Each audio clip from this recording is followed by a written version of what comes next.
I know people who have replaced the vast majority of their desktop PC or laptop usage with an iPad or an Android tablet. I think it really depends on what you're doing and how well the Android or iOS applications have been created. I think for a lot of people who don't spend the majority of their day in a single application, it can be frustrating, even with the new pro versions of the operating system, to deal with multiple applications simultaneously. Right.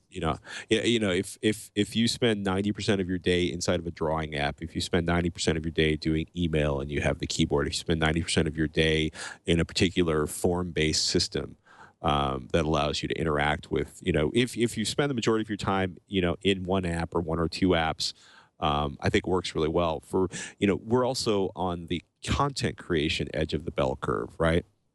Where at the Yeah. far end of the bell curve is my friend's dad who owns a computer because he plays checkers.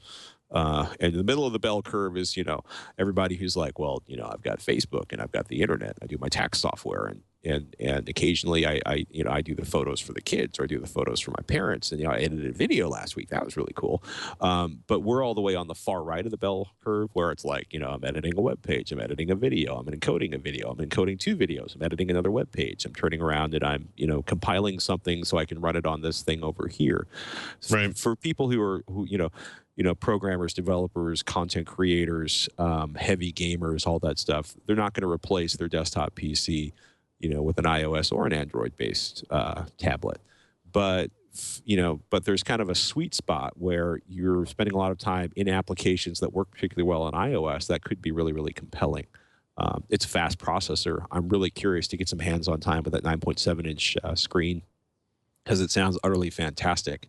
But it is a professional tool and it is priced professionally. Yep. To say the very least about Fair that. enough.